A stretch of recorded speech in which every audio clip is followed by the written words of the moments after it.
सांगलीच्या लिमयेमळा इथल्या हत्येप्रकरणी नागरिक चांगलेच आक्रमक झालेत। लिमयेमळा इथल्या स्थानिकांनी पोलीस अधीक्षक कार्यालयावरती मोर्चा काढलाय।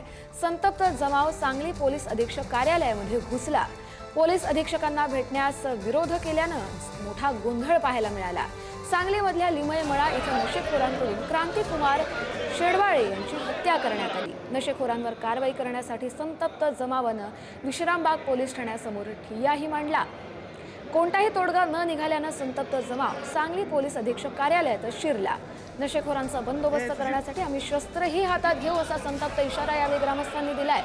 जोपर्यंत नशेखोरांचा बंदोबस्त होणार नाही तोपर्यंत जिल्हा परिषद आणि पंचायत समिती निवडणुकीवर बहिष्कार घालण्याचा ग्रामस्थांनी निर्णय घेतलाय।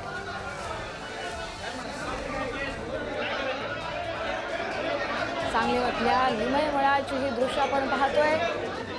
नशेखोरांनी केलेल्या हत्येप्रकरणी आता नागरिक चांगलेच आक्रमक झालेत। मोठ्या संख्येनं त्यांनी पोलीस अधीक्षक कार्यालयामध्ये जात ठिय्या आंदोलन केलं। जोवर तुम्ही नशेखोरांवर कारवाई करत नाही तोवर आम्ही इथून हलणार नाही आणि त्यानंतर आम्ही शस्त्रही हातात घेऊ असा इशारा या नागरिकांनी दिलाय।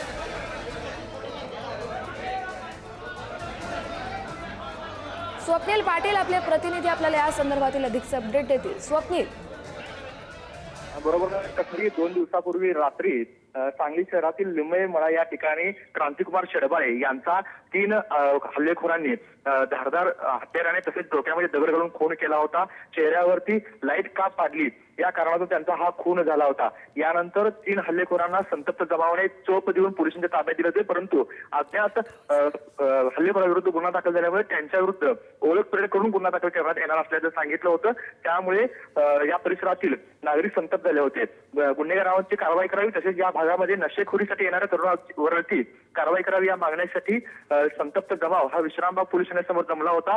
परंतु कोणताही तोडगा न निघाल्यामुळे सुरुवातीला जमावाने या ठिकाणी ठिय्या मारला। त्यानंतर पोलीस अधीक्षक कार्यालयामध्ये शेकडोचा जमाव घुसला होता। पोलीस अधीक्षकांनी त्यांची भेट घेतली।